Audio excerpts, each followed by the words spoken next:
24 anos, nascida em Retirolândia e graduando em Psicologia pela Universidade Estadual de Feira de Santana, Rafa.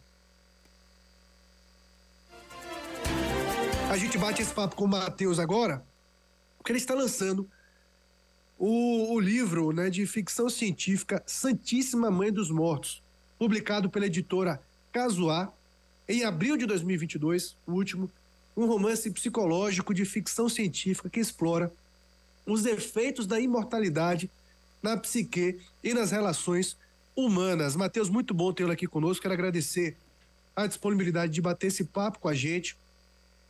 A gente sabe que hoje em dia a expectativa de vida está aumentando bastante, né? A gente tem uma geração, a gente fala muito aí de que a minha geração, e eu espero que seja, né? É uma geração que vai viver 100 anos ou perto disso. Cada vez mais a gente tem visto pessoas centenárias aí, né? Antigamente era tão difícil. Eu lembro que você colocava aí 20, 30 anos atrás, pô, não sei quem chegou a 100 anos, era uma coisa assim, né? Ou virava um mito na família, aquela pessoa que faleceu com 100 e poucos anos, 105, 102. Eu mesmo tive uma bisavó que faleceu com 100 anos, perto de fazer 101, e até hoje a gente fala, poxa, que esse gene venha para mim, aquela coisa toda. Mas a gente sabe que tem aumentado muito a expectativa de vida por conta do avanço da medicina, por conta da qualidade de vida das pessoas, que as pessoas têm se atentado um pouco mais para isso, para alimentação e para tudo mais. E cada vez mais o ser humano se sente, eu posso dizer assim, quase que imortal, né? Todo mundo sabe que vai morrer, mas vai adiando essa data, a gente vai se sentindo um pouco imortal. Não deveria ser assim, mas muita gente se sente. Essa foi a motivação do seu livro, eu queria que você explicasse um pouco a respeito disso. Claro, é um livro de ficção científica, mas o próprio nome chama muita atenção. Santíssima Mãe dos Mortos, né? Fala dessa expectativa de vida e fala, de alguma forma, desse momento posterior também da morte. Qual foi a motivação para escrever, de fato, esse livro? Queria que você explicasse um pouquinho pra gente. Uma ótima tarde, muito bom tê-lo aqui conosco, tá? Olá, Fernando, boa tarde. Primeiro quero agradecer pelo espaço, é um prazer estar aqui. E primeiro sobre isso da expectativa de vida. Realmente é um aumento progressivo da expectativa de vida.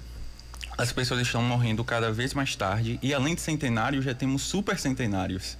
Então é realmente algo que estamos desafiando os limites do que um ser humano pode sobreviver. E o objetivo da medicina moderna realmente é manter a doença longe e estender a vida o máximo possível.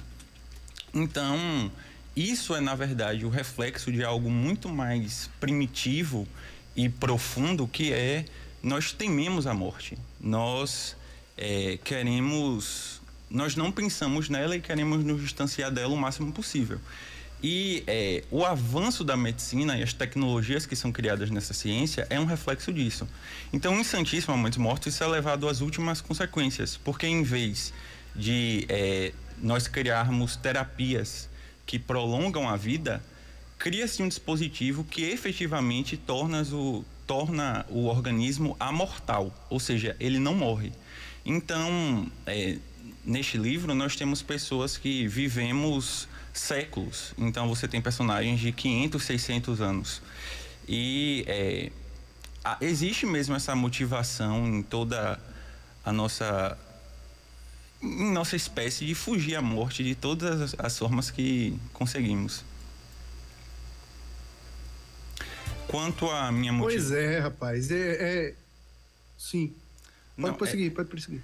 Respondendo mais especificamente sobre minha motivação, é difícil dizer a razão da escrita do livro, né? Mas eu acho que é porque essas questões sempre estiveram comigo. E eu perdi minha mãe prematuramente, aos 17 anos. Então, eu não tive como escapar de reflexões sobre a morte. Então, eu tive que elaborar algum tipo de compreensão sobre isso para poder lidar com a perda. Então, eu estive convivendo com esse tema e fui gerando compreensões sobre, né? E aí eu me vi em um momento em que surgiu esse questionamento para mim de como seria uma sociedade de imortais. E aí foi o que motivou a escrita do livro, se desenhou em torno dessa questão. Pois é, e instigante, viu? Muito instigante, de fato, esse assunto, porque É uma discussão que está muito viva na sociedade. Claro que quando você está falando de 500, 600 anos, não à toa, é um livro de ficção científica, a gente tem que dar esse desconto, mas é algo que, pelo menos no íntimo, as pessoas querem viver. Quem não quer viver 500, 600 anos, 800 anos, 1000 anos, né? É aquela coisa, todo mundo sabe que vai morrer, mas morrer ninguém quer agora, né? Que não seja agora, que não seja agora. E o que é que traz no seu livro como soluções e problemas disso, né? Porque, obviamente, a gente se prepara para viver, se preparava para viver, na melhor das hipóteses, 80, 85 anos, 90 anos. Hoje a gente se prepara para viver mais do que um século, né? Pelo menos essa é a expectativa, que com o passar do tempo vai se confirmando. Mas 500, 600, 800 anos, acredito que isso deve trazer alguns problemas também. Algo que você relata no livro? Sim, é algo que é explorado extensivamente em Santíssimo Montes Mortos. Tá aqui, inclusive. Não cheguei a mostrar, mas... Bacana, bonita capa. Obrigado. É explorado no livro como isso é algo que afeta todas as esferas da sociedade e também a própria matéria das relações humanas. Porque como pensar, por exemplo, a aposentadoria em uma sociedade em que as pessoas não envelhecem mais? Em vez disso, se mantêm jovens por séculos. Então, isso é explorado no livro. As graduações, os cursos se tornam bem mais longos porque nós somos uma sociedade altamente especializada, né? Então, aí você tem um tempo irrestrito para a pessoa se dedicar à própria profissionalização. Porém, fora desses quesitos mais logísticos, há também o fato de que nós organizamos nossa vida pensando certa temporalidade. Então, por exemplo, eu tenho 20 anos. Eu estou terminando minha graduação, então eu vou ingressar no mercado de trabalho.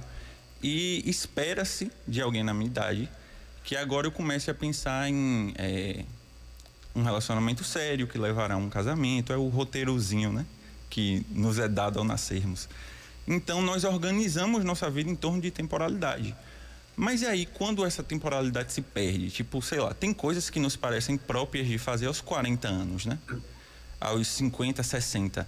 Mas então você vê a sua vida como algo bem mais flexível. Se torna um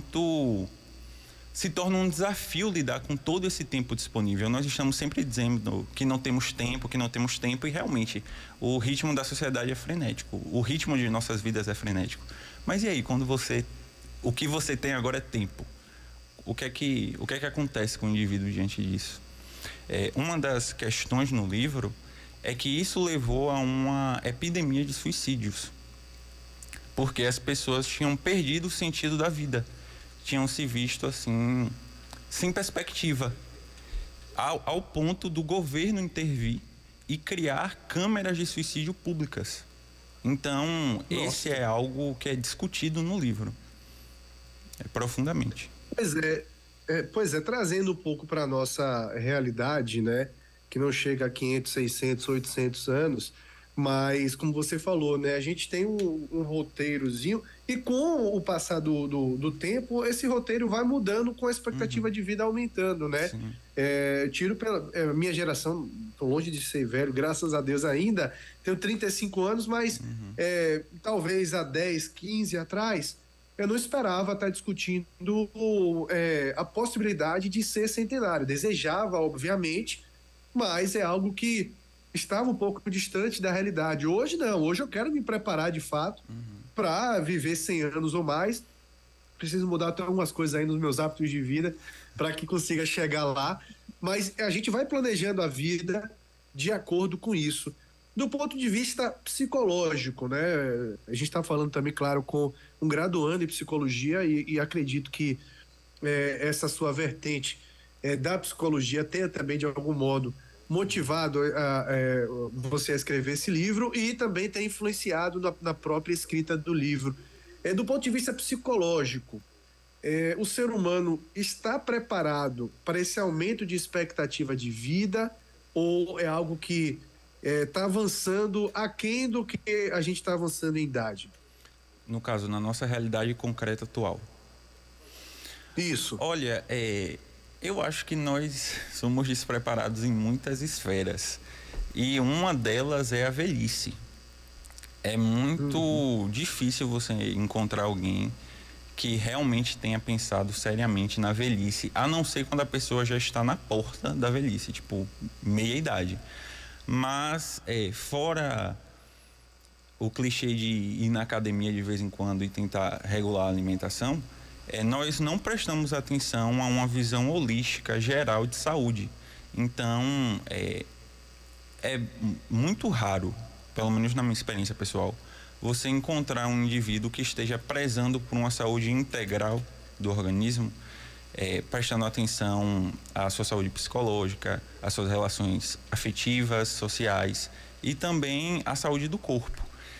Então, eu não sei se nós estamos preparados, principalmente pensando quão frágeis nossas relações se tornaram, agora ainda mais por conta da pandemia, para encarar uma velhice longeva, assim, porque você vê que o fato de haver uma população muito idosa tem gerado muitos problemas em países em que isso é uma realidade. Então é algo aí que há fatores que eu imagino que complicarão bastante as coisas se essa tendência persistir, que é o que eu acho que acontecerá. Matheus, muito bom recebê-lo aqui, viu, amigo? Parabéns aí pela iniciativa do livro. A capa já é instigante, você me mostrou a capa bonita, rapaz. E possui ilustrações também. Sim. Ele é internamente ilustrado. Bacana, e o artista bacana. As ilustrações são de quem? Felipe Silva, ele é um artista feirense e ele vai estar presente no lançamento. Inclusive, eu gostaria Claro, eu queria encerrar falando justamente sobre esse lançamento, né? Dia 3, próximo, 2h, vai ter momento para autógrafo também. Como é que vai ser isso? Vai ser no Centro Cultural Sesc, no próximo sábado, às 2h. Será mediado por Felipe Lisonjeado e contará com minha presença, o autor, e de Felipe Silva, que é o ilustrador. E nós vamos discutir os temas do livro, sobre a confecção e também sobre as artes, que são primorosas. Ele fez verdadeiras obras de arte e foi um processo muito parceiro, assim. Então a gente vai discutir tudo isso lá e vai ser um espaço muito legal. E eu quero convidar aqui a audiência para me prestigiar, principalmente a juventude feirense e as pessoas que gostam de literatura, se interessam. E é isso, o convite está feito. Pois é, parabéns, viu? Parabéns pelo livro. Quero agradecer a disponibilidade de vir bater esse papo conosco aqui.